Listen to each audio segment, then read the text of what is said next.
चलिए, तो हम लोग जो है पर्यावरण का जो पढ़ रहे हैं यूपीएससी प्रीलिम्स के लिए, और उसमें ट्रेडिशनल पार्ट हम लोग पढ़े थे, जिसमें कि जलवायु वैश्विक जलवायु परिवर्तन को लेकर के कौन कौन से मुद्दे थे वो आपको हम बताए। उसी दौरान जितने भी वैश्विक पर्यावरणीय मुद्दों के लिए स्थापित संस्थान था, उसके बारे में हमने आपको कहा ये हम अलग से बताएंगे। तो आज उस वैश्विक पर्यावरणीय मुद्दों के लिए स्थापित संस्थान में से पहला inter governmental panel on climate change IPCC का अध्ययन करने जा रहे हैं हम लोग। तो भले इसको यूट्यूब पर रखेंगे, लेकिन आपके क्लास के लिए ही पढ़ा रहे हैं आपको क्लास में, तो आपको लिखने का भी मौका देंगे, उतारने का भी मौका देंगे। तो चलिए अब जरा एक एक करके हम लोग इसको देखते हैं। सबसे पहले कि इस inter governmental panel on climate change, ये पूरा नाम हमेशा याद रखना है कि आईपीसीसी का होता है। तो हम लोग इस संस्था का पहले एक जनरल इंट्रोडक्शन जानेंगे कि क्या है, और यहां से इसके करंट तक जाएंगे, जो पिछले महीने घटना घटा है वहां तक। तो पहला सामान्य परिचय यही है कि ये यूएनओ का ही संस्था है, ऐसे ध्यान रखना है। तो ये यूएनओ का जलवायु परिवर्तन पर अंतर सरकारी पैनल है, इंटर गवर्नमेंटल पैनल है। ये यूएनओ का क्लाइमेट चेंज पर इंटर गवर्नमेंटल पैनल है। यानी कि अगर आपसे ये प्रश्न पूछे कि आईपीसीसी नीचे में से वैश्विक स्तर पर किस चीज को देखता है, तो क्लाइमेट चेंज जो हो रहा है वो किन कारणों से हो रहा है, उसको कैसे कम किया जा सकता है, उन सब चीजों पर ये जो है अध्ययन करता है। अब इसका काम क्या है? तो क्लाइमेट चेंज हम आप जानते हैं कि प्राकृतिक कारण से भी होता है और ह्यूमन एक्टिविटीज के कारण भी होता है। अगर प्राकृतिक कारण से नहीं होता तो हम लोग आइस एज में जी रहे थे, अचानक जो है इस एज में कैसे पहुंच गए। लेकिन ह्यूमन एक्टिविटीज के कारण जलवायु परिवर्तन के संबंध में साइंटिफिक नॉलेज जो है उसको बढ़ाना है, ताकि हमको पता चल सके कि हमारी कौन सी एक्टिविटीज है जो क्लाइमेट चेंज के लिए जो है हमको जिम्मेदार बनाती है। तो उस एक्टिविटीज को या तो कम करें या शून्य के स्तर पर ला सकते हैं तो शून्य के स्तर पर लाएं। ये अभी खत्म नहीं हुआ सामान्य परिचय। ये अब आपको बार बार पूछेगा कि इसका हेड क्वार्टर कहाँ है। तो इसका जो मुख्यालय है वो स्विट्जरलैंड के जेनेवा में है। लेकिन इंटर गवर्नमेंटल बॉडी है, तो इसको होस्ट कौन करेगा, मेजबानी। तो इसका जो होस्ट करता है वो है वर्ल्ड मेटेरियोलॉजिकल ऑर्गेनाइजेशन WMO। ये बहुत इंपॉर्टेंट है कि आईपीसीसी का हेड क्वार्टर जेनेवा है स्विट्जरलैंड का, और इसका मेजबानी कौन करता है, तो वर्ल्ड मेटेरियोलॉजिकल ऑर्गेनाइजेशन WMO। अब अभी हम लोग परिचय ले रहे हैं, अब हमारे दिमाग में आएगा कि आखिर इसकी स्थापना कब हुई। तो इसकी स्थापना 1988 में हुई, और किसी भी ऑर्गेनाइजेशन में दो ही चीज देखा जाता है, या तो कितने मजबूत देश जुड़े हैं, G7 7 ही देश है लेकिन वो पूरे वर्ल्ड का सबसे ताकतवर ग्रुप है, नाटो, अमेरिका उसको सपोर्ट कर रहा है, तो वह एक सपोर्ट क्या उसी का ऑर्गेनाइजेशन है, तो वह एक इम्पोर्टेंट है या नहीं। तो नंबर ऑफ कंट्री कितना ज्यादा जुड़ा है वो उसके डेमोक्रेटिक कार्य करने के लक्षण को भी बतलाता है। तो आप देख रहे हैं कि लगभग सब, अरे 197-98 देश है और उसमें से 195 जो है कंट्री अभी जो है इसके सदस्य देश हैं। अब अभी इसके अध्यक्ष कौन है? अभी का मतलब प्रेसिडेंट, इसका प्रेसिडेंट। अभी का मतलब यह है कि एकदम करंट, यानी कि लास्ट महीने 59वां सेशन में, वो आगे भी आएगा, इनका जो है अभी जस्ट सिलेक्शन हुआ है, ये है जिम स्केया, ये ब्रिटेन के हैं। अब सामान्य परिचय में सुनिएगा, आखिर ये काम क्या करेगा। तो ये इवेल्युएशन करता है जलवायु का, समय समय पे इवेल्युएशन। तो अभी लेटेस्ट 6ठा इवेल्युएशन उसका आया है, 7वां पे काम शुरू हो गया, अगले साल 7वां आएगा। तो पहला तो बनता है कि कब किया था, तो 1990 में जो है ये आईपीसीसी फर्स्ट इवेल्युएशन रिपोर्ट प्रस्तुत किया था। अब आइए, अब ये था जनरल इंट्रोडक्शन। इसके बैकग्राउंड में चलिए कि आखिर ये बना कैसे आईपीसीसी। बैकग्राउंड सबसे पहले ये समझना है कि 3 जो है ग्रुप 1988 में मिल करके एक advisory group on green house gas का स्थापना किया। ध्यान दीजिएगा, अभी आईपीसीसी नहीं बना है, इसका नाम है एडवाइस देने वाला group, advisory group on green house gas का स्थापना किया।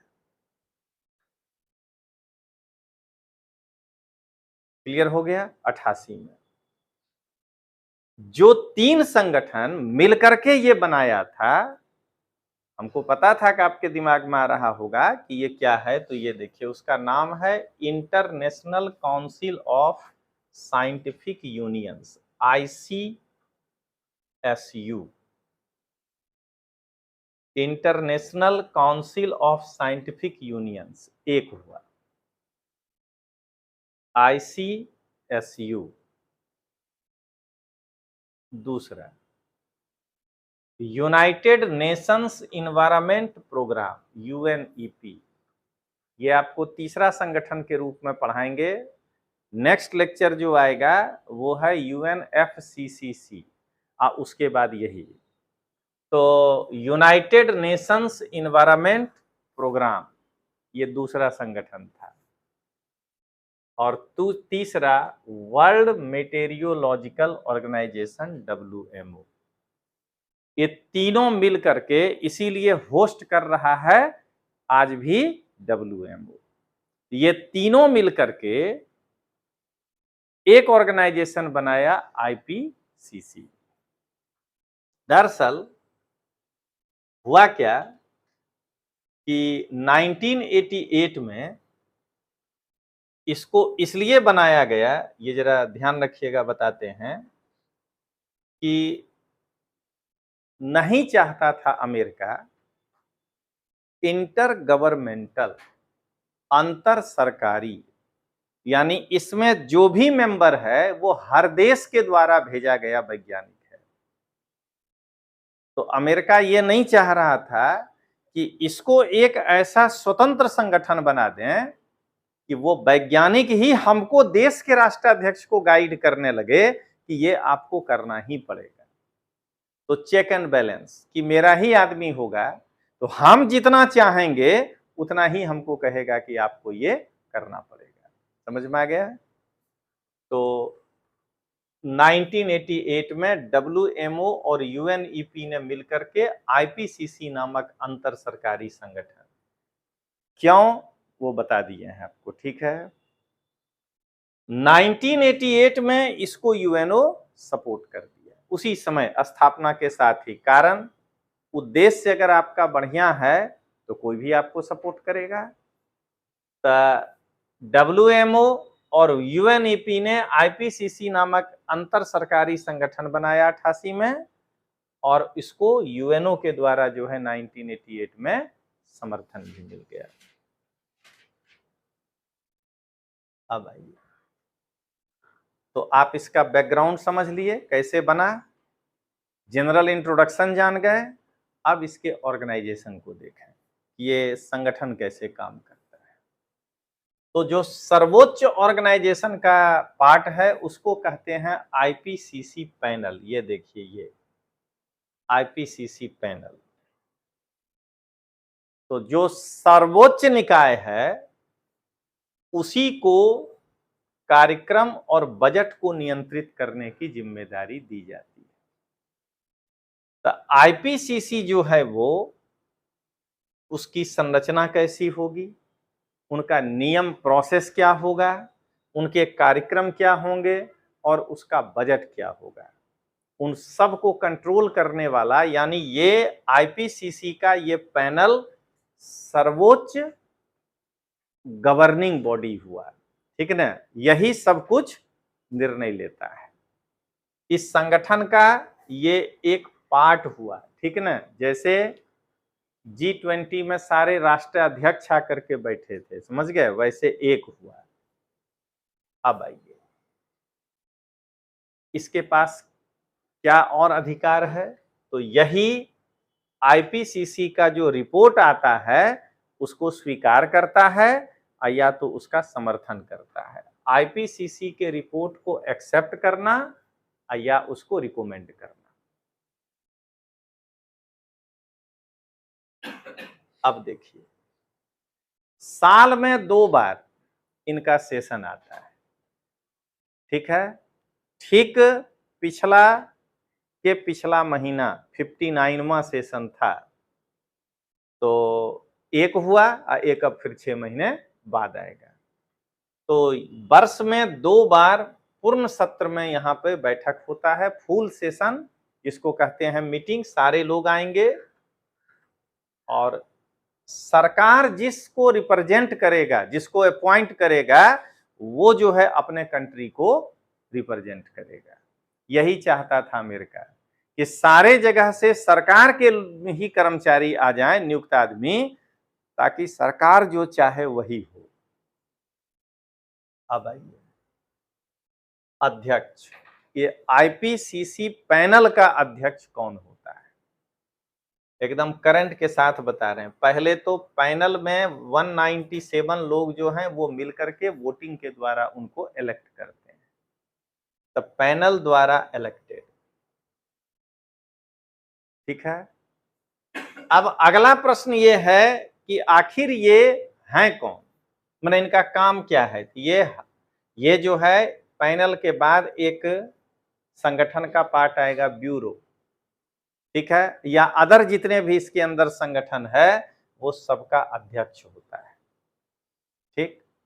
और आज ही जो क्रॉनिकल आया है, बस उसमें अब आपको यही इतना सा नया पढ़ना था जो हम इसमें आज डाले हैं कि 59वें सत्र के दौरान, आप उधर जेम्स स्की लिखे थे, तो यही प्रोफेसर ये हैं जेम्स स्की को आईपीसीसी का नया अध्यक्ष चुना गया है। 59वां सेशन में बहुमत के द्वारा, इस पैनल के लोगों के द्वारा प्रोफेसर जेम्स स्की को आईपीसीसी का नया प्रेसिडेंट चुना गया है।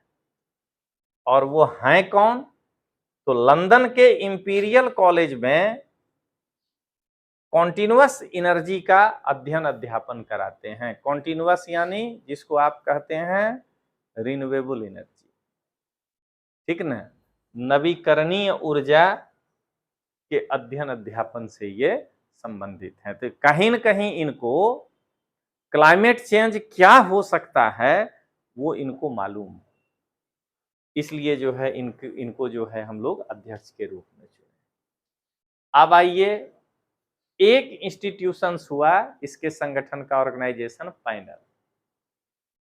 अब पैनल के बाद दूसरा आया ब्यूरो। ब्यूरो के सदस्य भी पैनल के द्वारा ही चुने जाते हैं, लेकिन वो भी इलेक्टेड होते हैं, ठीक ना। ब्यूरो अंग्रेजी वर्ड ही है, वहां पे पैनल के द्वारा लोग निर्वाचित होते हैं। लेकिन यहां पर ज्योग्राफिकल एरिया वाइज, क्योंकि क्लाइमेट चेंज का अलग अलग क्षेत्र में अलग अलग प्रकार का असर पड़ेगा, तो ज्योग्राफिकल एरिया वाइज जो है 34 मेंबर जो है इस ब्यूरो में होते हैं। डिफरेंट ज्योग्राफिकल एरिया के 34 मेंबर जो है इसमें होते हैं। अब इसका काम क्या है? तो पैनल को, वहां जो लोग बैठे हैं उनको वैज्ञानिक और तकनीकी पहलुओं पर सहायता देना, साइंटिफिक और टेक्नोलॉजिकल एस्पेक्ट जितना है उस पर उनको असिस्ट करना। अब आइए, तीसरा ऑर्गेनाइजेशन है जिसका नाम है कार्य समूह। ये देखिए यहां पर ऐसे अगर देखिएगा तो ये टोटल इनका दिया हुआ है। एक बार यहां देखिए, WMO UNNP जो है इनको IPCC बनाया था। तो IPCC का सबसे मेन है, उसका नाम है IPCC, अंग्रेजी में पैनल को कहते हैं प्लेनरी। उसके नीचे हो गया IPCC ब्यूरो जो आप पढ़े। अब आप पढ़ने जा रहे हैं ये वर्किंग ग्रुप 1, 2, 3 कार्य समूह। इसके बाद हम लोग पढ़ेंगे टास्क फोर्स। ये उतना इंपॉर्टेंट नहीं है, खाली नाम जानेंगे। और सेक्रेटेरिएट तो कहीं भी अगर आप काम एग्जीक्यूटिव करना चाहते हैं तो आपको बैकहैंड के लिए एक सचिवालय चाहिए, तो IPCC में ये है। अब देखें कार्य समूह, ये वर्किंग ग्रुप 3 है टोटल, ये देख लीजिए 1, 2, 3। एक जो है फिजिकल साइंस बेसिस को देखता है, एक जो है इम्पैक्ट एडेप्शन एंड वल्नरेबिलिटी को देखता है, एक मिटिगेशन ऑफ क्लाइमेट चेंज को देखता है। या हिंदी में देखें, पहले समझना है 3 वर्किंग ग्रुप है और अध्यक्ष नहीं, हर एक में 2 ज्वाइंट प्रेसिडेंट होता है, सह अध्यक्ष होते हैं। एक अगर मान लीजिए किसी कारण से एब्सेंट हो गया तो दूसरा डेप्यूटी नहीं है, उसी हैसियत से वो डिसीजन लेने में सक्षम है। आइए वर्किंग 1 क्या करता है? तो ये जलवायु परिवर्तन के वैज्ञानिक पहलुओं का अध्ययन करता है, ये फिजिकल साइंस बेसिस को ये देखता है। तो क्लाइमेट सिस्टम क्लाइमेट चेंज में साइंटिफिक एस्पेक्ट क्या है उसको एस्टिमेट करता है, उसको आकलित करता है। अब आइए 2 कहता है कि ह्यूमन और जितना नेचुरल स्पेसीज है उस पर क्लाइमेट चेंज का इम्पैक्ट क्या पड़ेगा। Impact of climate change on human and natural species, मानव और प्राकृतिक प्रजाति पर जलवायु परिवर्तन का क्या प्रभाव पड़ सकता है, क्या इम्पैक्ट पड़ सकता है। Impact on climate change on human and natural species, इनका दूसरा काम ये है, दूसरे ग्रुप का। तीसरा जो कार्य समूह है वो उसका बार बार यही काम है कि ग्रीन हाउस गैस के इमिशन को कैसे लिमिट करना और क्लाइमेट चेंज को कैसे रोका जाए, रोकना। तो ग्रीन हाउस गैस उत्सर्जन को सीमित कर जलवायु परिवर्तन को कैसे रोका जाए, उस पर जो है ये काम करता है।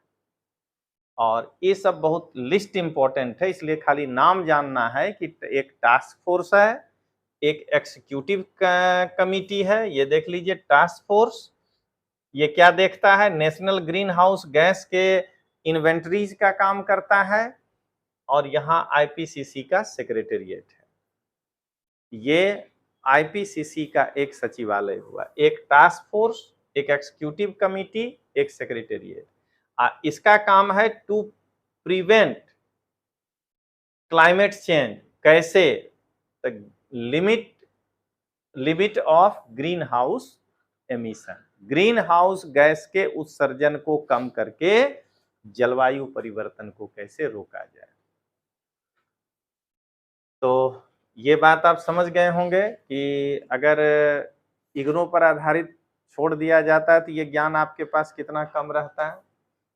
अब आ गया यही करंट डी, यही आपको भी जानना है कि ये फर्स्ट रिपोर्ट पेश किया था, ठीक, और अभी ये लेटेस्ट जो रिपोर्ट भेजा है वो है 6th synthetic evaluation report of IPCC, IPCC की 6ठी संश्लेषित मूल्यांकन रिपोर्ट। तो आईपीसीसी 3 भाग में ये रिपोर्ट दिया है। पहला रिपोर्ट अगस्त 21 में आया था, दूसरा रिपोर्ट फरवरी 22 में आया था, और तीसरा रिपोर्ट अप्रैल 2022 में आया था।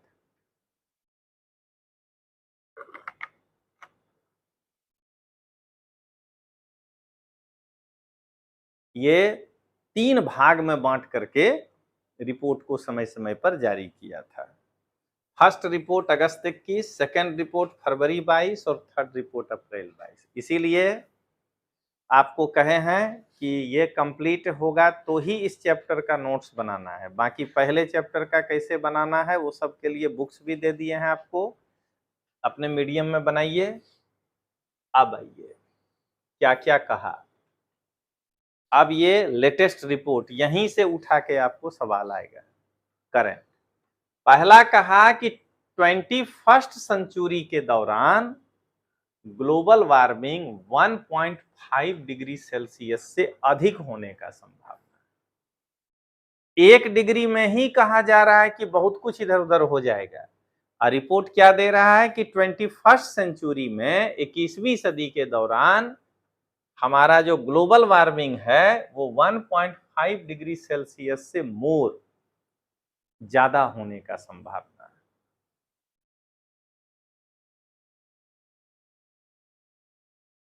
ठीक है,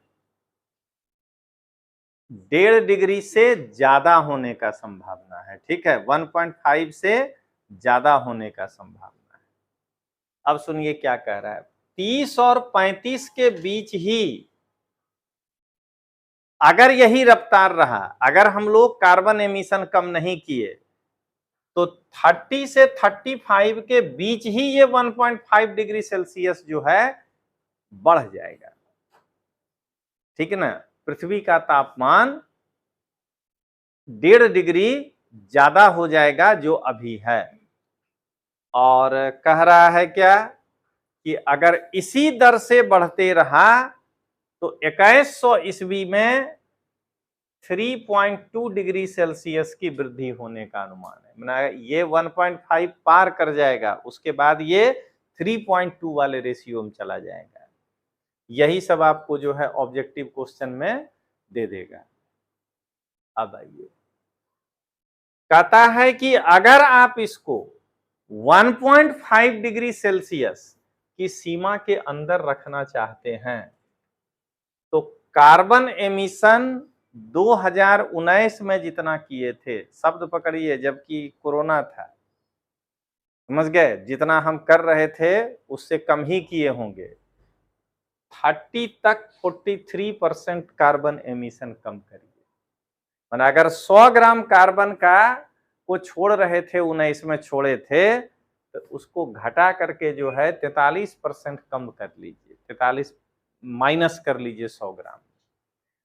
2035 तक तो आप इसको 60% कम कर लीजिए। 100 ग्राम छोड़ रहे थे, अब 40 ही छोड़िए, 60 ग्राम जो है वो कम कर लीजिए। और नहीं तो आगे बता रहा है क्या क्या भोगिएगा। ठीक ना, सीधा कह रहा है कि 2019 में जितना कार्बन आप उत्सर्जन कर रहे थे उसके तुलना में 30 तक 43% पे आ जाइए। अब 35 तक जो है आप 60% पर आ जाइए। इस रिपोर्ट को सुनने के बाद आप साइंस एंड टेक्नोलॉजी या जो कुछ भी आप पढ़ेंगे कि सरकार सोलर रूफटॉप परियोजना, विंड एनर्जी, इलेक्ट्रिक बस ये क्यों कर रहा है? वो इसीलिए कर रहा है कि सरकार यहां लाना चाह रहा है 2030 तक, तो वो कैसे होगा जब तक आप इन सब चीजों को नहीं देखेंगे।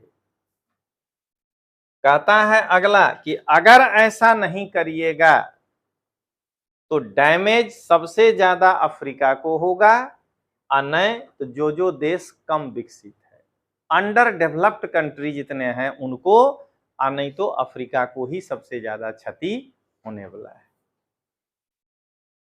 अब आइए भारत पर क्या प्रभाव पड़ेगा। तो कहता है कि भारत क्या एनुअल मीन रेन जो है, प्रेसिपिटेशन, रेन मत बोलिएगा, वर्षण, उसमें वृद्धि हो जाएगा। ठीक है ना। भारत में उल्टा कह रहा है वर्षा बढ़ने का संभावना है। अब देखिए रहे हैं जब नहीं बरसता है तो नहीं बरसता है, वर्षा ये नहीं कहा, एनुअल मीन कह रहा है 4 दिन में इतना बरस जाएगा और उसके बाद 10 महीना खाली, लेकिन वो 4 दिन 1 महीने के बराबर का बारिश होगा। तो इसीलिए एनुअल मीन प्रेसिपिटेशन बढ़ेगा भारत का।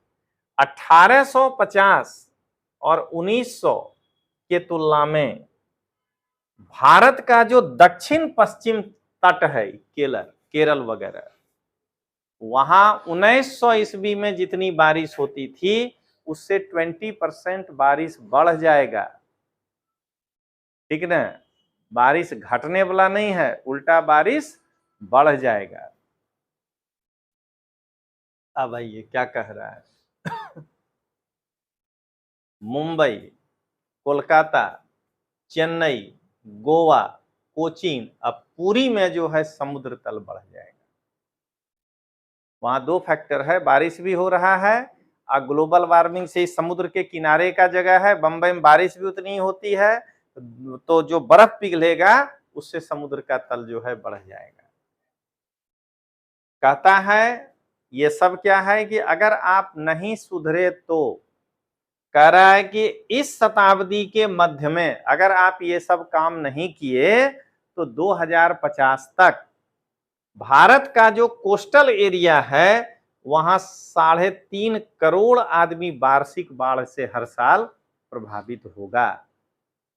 ठीक है ना। 140 करोड़ के सामने आपको देखने में कम लगेगा, लेकिन 3.5 करोड़ तो कितना देश है जिसका आबादी है, समझना है। एक देश के आबादी के बराबर लोग भारत में बाढ़ से जो है प्रभावित होंगे। क्या कह रहा है सो सुनिए। 2050 में भारत के 40% लोग जल संकट से गुजरेंगे। 40% आदमी के पास पानी की कमी हो जाएगी। कल ही नहीं दिखा रहा था गंगा में जो है लहर और ये आने वाला है, एक टीवी पर आ रहा था, तो हम गार्गी को बोले देखो, देखिए क्या कह रहा है, गंगा और ब्रह्मपुत्रा नदी बेसिन में बाढ़ में वृद्धि होगी। ग्लोबल वार्मिंग होगा तो एक तो बर्फ पिघलेगा, अब बारिश होगी तो वो भी पानी उस नदी में आएगा, तो उसके कारण से क्या होगा, बाढ़ में वृद्धि होगी। और आप जान ही रहे हैं कि ना अति पानी जरूरी है और ना कम, तो खाद्य पदार्थ की उत्पादकता जो है उससे प्रोडक्टिविटी ऑफ जो है फूड वो प्रभावित हो जाएगा। अब आइए जलवायु परिवर्तन में रणनीति की आवश्यकता क्यों है, प्लानिंग की आवश्यकता क्यों है।